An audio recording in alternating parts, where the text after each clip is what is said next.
Hello students, मैं अमन सोनी आपके अपने इस YouTube channel Paramhans study point पे स्वागत करता हूं। जैसा कि आज पहली क्लास है हाई स्कूल बोर्ड की, जो कि यूपी बोर्ड की कक्षाएं स्टार्ट होने वाली हैं 2023 और 2024 के मध्य में, जिसमें हम पहला चैप्टर पढ़ेंगे वास्तविक संख्या क्या होती हैं और इनके बारे में जानेंगे और इनके जितने भी सवाल हो सकेंगे जो एग्ज़ाम में काफ़ी बार पूछे गए हैं उनको हम सॉल्यूशन के ज़रिए इसको सॉल्व कराएंगे। जैसे सबसे पहला है टॉपिक वास्तविक संख्या या फिर रियल नंबर क्या होता है। इसमें बताया गया है यदि दो संख्याएं हमारी कौन सी परिमेय संख्या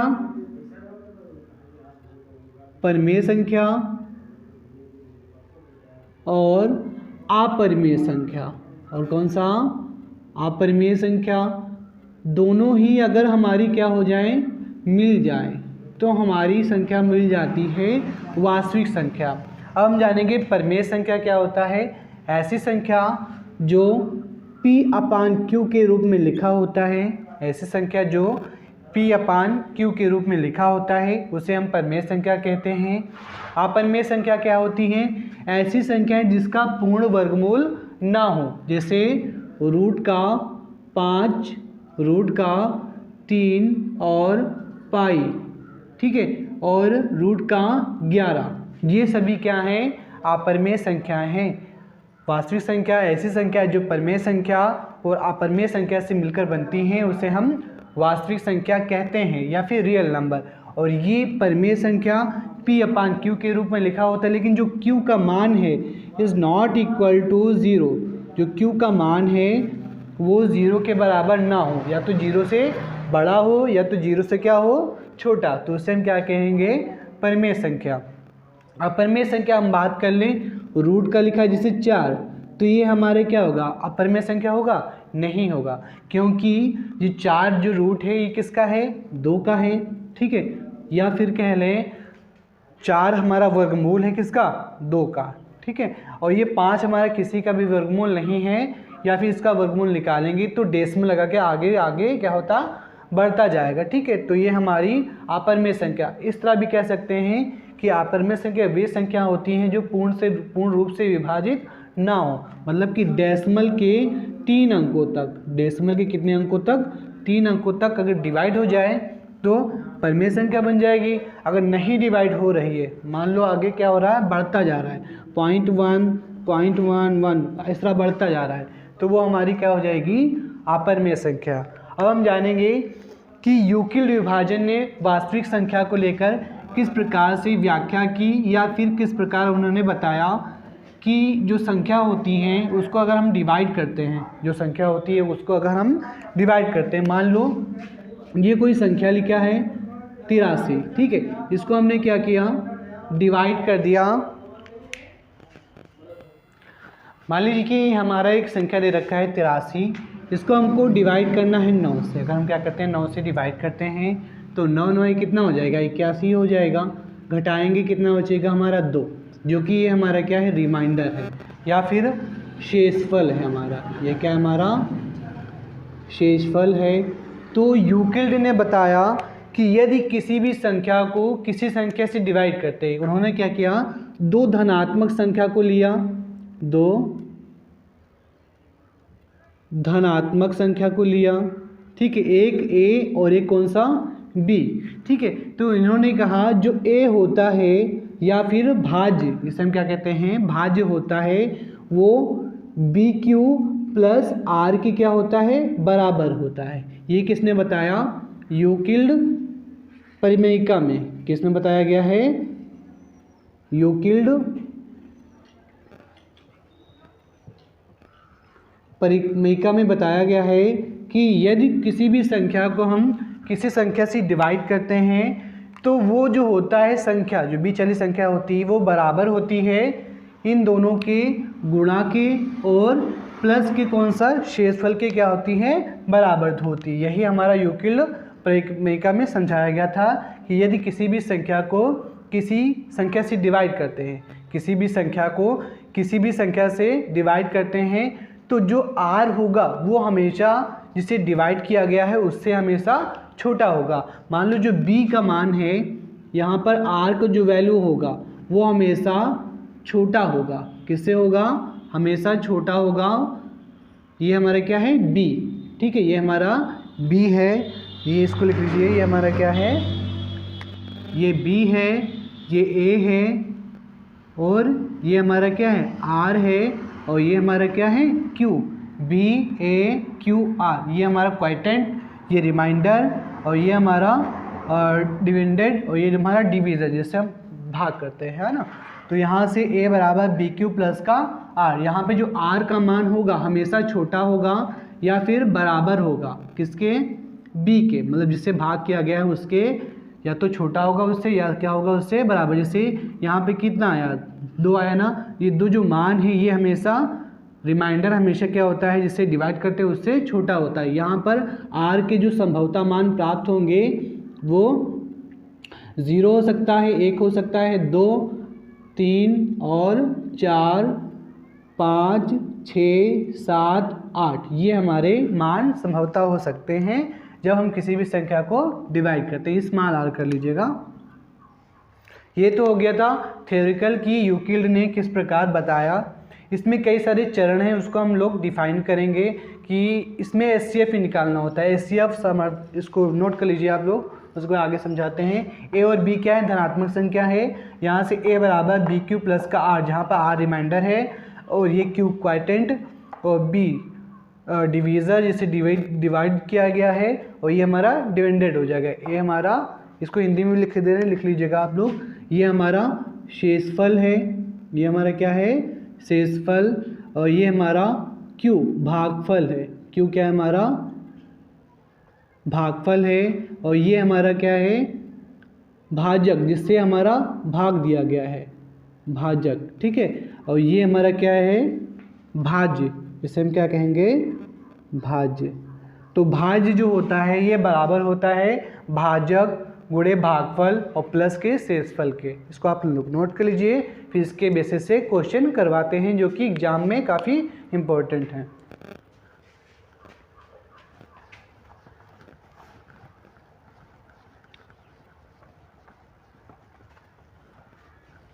पहला क्वेश्चन है कि एचसीएफ कैसे निकालें यूक्लिड एल्गोरिथम द्वारा। यूक्लिड विभाजन, यूक्लिड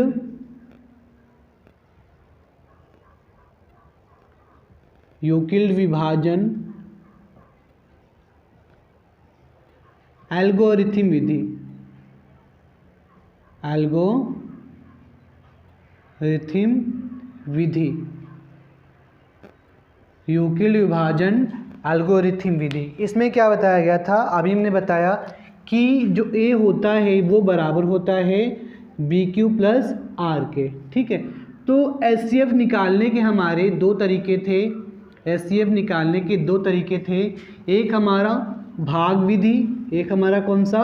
भाग विधि। एक हमारा गुणनखंड विधि, एक हमारा गुणनखंड विधि, जो कि हम कक्षा 6, 7, 8 इसमें हम पढ़ चुके हैं। लेकिन ये गुणनखंड विधि इसमें अप्लाई नहीं होगा, क्योंकि यूक्लिड में क्या करके बताया गया है? किसी संख्या को भाग करके, है ना। तो पहला क्वेश्चन है कि निम्नलिखित संख्याओं का एचसीएफ ज्ञात कीजिए यूक्लिड विभाजन एल्गोरिथम द्वारा। पहला ए नंबर क्वेश्चन है 135 और 225, कितना? 225 को एल्गोरिथम विधि द्वारा हल कीजिए। समझे, सबसे पहले इसमें देखेंगे कि छोटा कौन सा है? 135 है, बड़ा हमारा 225। ठीक है, तो यहाँ पे लिखेंगे कि 135 जो है वो हमारा छोटा है किससे? 225 से। तो हमेशा भाग की कंडीशन में छोटे वाले को हम क्या करते हैं?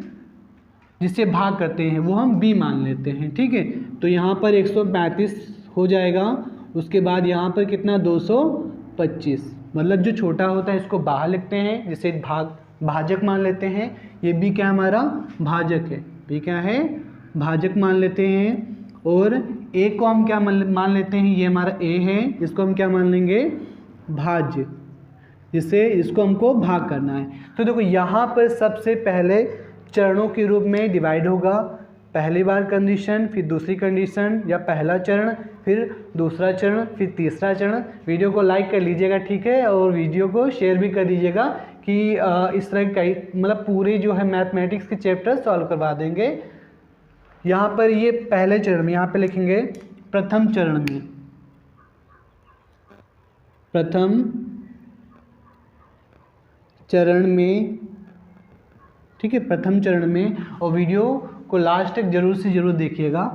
तो प्रथम चरण में ये हो जाएगा 135 एकम कितना होता है 135, डिवाइड करोगे तो 5 से 5 गया 0, और 12 में से देखो 2 से 3 तो जाएगा नहीं, एक उठा लेगा कितना हो जाएगा 12, और 12 में से 3 गया कितना हो जाएगा 9, ठीक है, और यहाँ 1 से 1 गया 0। तो पहले चरण में हमारा भाज्य कितना था 225, पहले चरण में भाज्य हमारे कितना 225 बराबर बी हमारा क्या है भाजक जिससे भाग दिया गया है वो भी कितना है हमारा 135 है, गुणे है ना क्यू मतलब कि भागफल कितना आया है 1 प्लस शेषफल कितना आया है 90।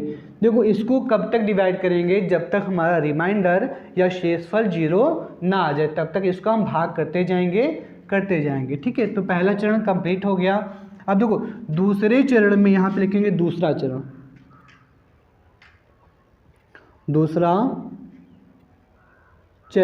तो दूसरे चरण में क्या होता है, ये जो 90 है ये हमारा बन जाएगा भाजक। हर एक कंडीशन में जितना शेषफल आएगा वो हमारा दूसरे कंडीशन में या नेक्स्ट कंडीशन में क्या हो जाएगा भाजक बन जाएगा, ठीक है। तो यहाँ पर 90 हमारा क्या बन गया भाजक जिससे हमको भाग देना है। अब किसको भाग देना है, जो पहला भाजक था, जो हमारा पहला भाजक था वो दूसरे कंडीशन में क्या बन जाएगा भाज्य बन जाएगा, क्या बन जाएगा ये उठकर यहाँ पे चला आएगा, ठीक है। ये जो 35 है ये उठकर यहाँ पे चला आएगा, ये हमारा 35 हो गया। अब देखो 90 के पहाड़ा पढ़ें कि 135 से ज़्यादा ना हो, तो 90 का पहाड़ा तो हो नहीं पाएगा, या तो गुणा कर लें, ठीक है। तो यहाँ पे 90 दूना 180 जो कि 135 से बड़ा हो जाएगा, इसलिए 90 एकम कितना लिखेंगे यहाँ पर 90, घटा दो 5 से 0 गया 5, और 9 से 13 गया कितना बच जाएगा 9 से 13 गया 4 बच जाएगा, ठीक है। 9 से 13 गया कितना बच जाएगा हमारा 4 बच जाएगा। उसके बाद क्या करेंगे, ये हमारा दूसरा कंडीशन मतलब दूसरा चरण हमारा सॉल्व हो गया। अब यहाँ पर लिखेंगे भाज्य कितना था 135 था बराबर 135 था। उसके बाद हम क्या करेंगे 135 भाज्य हो गया, भाजक 90 भागफल 1 शेषफल 45, ठीक है। तो दूसरा चरण भी कंप्लीट, लेकिन अभी तक हमारा रिमाइंडर 0 नहीं आया है। अब हम क्या करेंगे तीसरा भी चरण यहाँ पर अप्लाई कर लेंगे, तीसरा चरण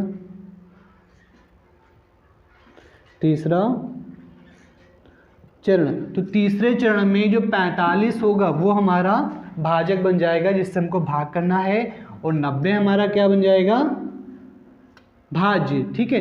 तो यहाँ से 45 दूना कितना हो जाएगा 90, भाग कर दिया कितना बचा 0, रिमाइंडर 0 आ गया। तो लास्ट कंडीशन में जो भाजक होता है, लास्ट कंडीशन में जो भाजक होता है वही हमारा क्या कहलाता है HCF। HCF कितना आ गया 45, ठीक है। और तीसरे कंडीशन को भी यहाँ पे लिख लेंगे। तीसरा कंडीशन में भाज्य 90 था और भाजक 45 था, भागफल 2 और शेषफल कितना आ गया 0, ठीक है। इसको आप लोग नोट कर लीजिए।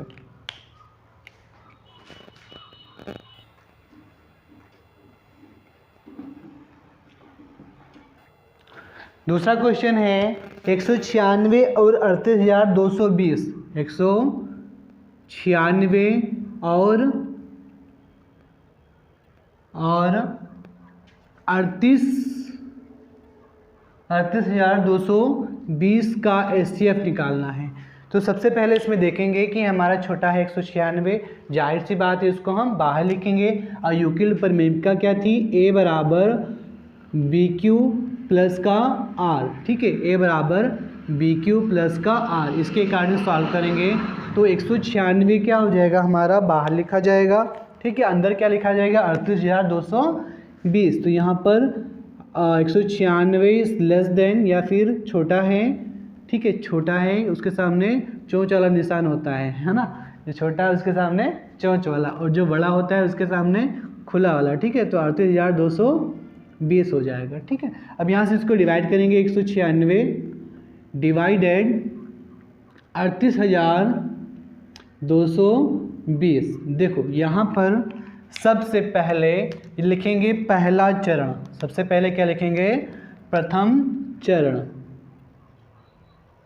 प्रथम चरण। प्रथम चरण में हमारा भाज्य कितना है, 38,220 बराबर भाजक 196, लेकिन भागफल अभी पता नहीं क्योंकि भाग ही नहीं दिया ना, भाग करो इसको। तो यहाँ पर 196 दुना करेंगे, यहाँ पे देखो 3 अंक ले लो, 382। और 196 को अगर हम गुणा करते हैं 2 से तो कितना आएगा, 6 दूनी 12, एक बच्चा 9 दूनी 18 और 1 19, एक बच्चा 2 2 1 3, ज़्यादा हो जाएगा, कितना है 392, जो कि ज़्यादा है। अब हम क्या करेंगे, एक बार ले जाएंगे, तो यहाँ एक बार ले गए तो कितना 196 घटा दो, यहाँ से घटाएंगे तो 12 से 6 गया 6, और यहाँ बचा क्योंकि कैरी लिया था, यहाँ बचा तुम्हारा 7, 17 में से 9 गया कितना 8 बच जाएगा, और ये 2 यहाँ बचे कितना तुम्हारा 2, 2 में से 1 गया 1, क्योंकि यहाँ पर क्या किया गया सब्ट्रैक्ट। अब क्या करेंगे, ये वाले जो 2 है इसको यहाँ पर उतार लेंगे, ठीक है। अब इसको शायद और शायद 8 बार गुणा करो, यहाँ पर 1996, ठीक है। 8 बार गुणा करो, यहाँ पर 196 गुणे 8 बार करते हैं, 8 बार नहीं होगा, इसको 9 टाइम कर लो गुणा, तो 9 छाक का 54 हो जाएगा, हासिल कितना आ गया 5 आ गया। फिर 9 9 81 5 86, कितना आया 8 आया, 9 एकम 9, 9 8 कितना हो जाएगा 17, ठीक है। एक बार दोबारा देखते हैं, 9 छाक का 54, 5 बचा, कितना बचा 5, ठीक है। 9 9 81 5 86, 8 बचा, 9 एकम 9, 9 8 कितना हो जाएगा 17, 1764, यहाँ पर सही है 1764, जो कि 1862 से छोटा है ना। और कितनी टाइम गया यहाँ पर 9 टाइम, ठीक है। तो यहाँ से अब क्या करेंगे, घटा देंगे, तो 12 में से 4 गया, कितना बचा 8, क्योंकि एक उधार लेंगे, छोटा है ना, उधार लेंगे, तो यहाँ बचा 5, क्योंकि इसने उधार दिया था। अब इसके पास गया, तुम्हारा कितना हो जाएगा 15, 15 में से 6 गया 9, 7 7 गया 0, अब क्या उतार लेंगे, ये 0। अब इसको 5 टाइम देखो, 196 को 5 टाइम, ठीक है, गुणा करके देखो, 6 पंचे 30, 6 पंचे कितना 30, कितना बचा 3 बचा है ना, तो 9 पंचे 45, 3 कितना हो जाएगा 48, कितना बचा 4 है ना, 5 एकम 5 4 9, आ तो गया, कितना टाइम गया 5, ठीक है। कितना आ गया हमारा 95, घटाएंगे तो हमारा 0, ठीक है। तो लास्ट टाइम मतलब ये यही है तुम्हारा SCF, जो लास्ट टाइम क्या होता है भाजक होता है, वही हमारा SCF होता है। तो यहाँ पर हमारा निकल के आ गया क्या, भागफल 195, भागफल कितना निकल के आ गया 195, शेषफल कितना 0। तो पहले ही चरण में हमारा सुपड़ा इसका सवाल का साफ हो गया ना, पहले ही चरण में इस सवाल का सुपड़ा साफ। तो आंसर कितना आ गया तुम्हारा, लास्ट टाइम में भाजक 196, लास्ट टाइम में जो भाजक है वो कितना 196, और यही हमारा क्या हो जाएगा HCF। इंपॉर्टेंट क्वेश्चन है, इसको आप लोग नोट कर लीजिएगा कॉपी में।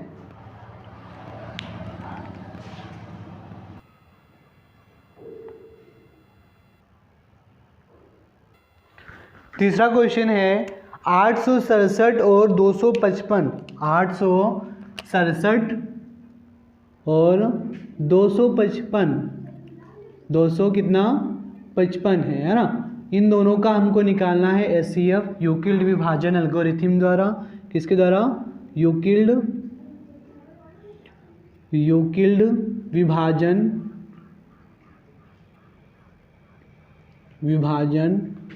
एल्गोरिथम द्वारा ना, कौन सा एल्गोरिथम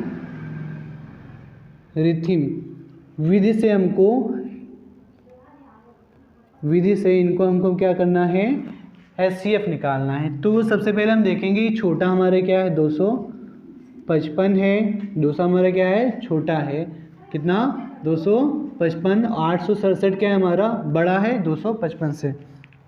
तो अंदर क्या लिखेंगे बाहर क्या लिखेंगे, अंदर लिखेंगे वही जो लिखा है ना, क्या लिखा है 255, 200 कितना 55 और 867, 867। और यू के लिए विभाजन क्या था, ए बराबर बी क्यू प्लस का आर, बी क्यू प्लस का आर, ये हमारा क्या था यू के लिए विभाजन प्रमेयिका थी। ठीक है, तो यहाँ पर पहले चरण लिखेंगे, यहाँ पर पहला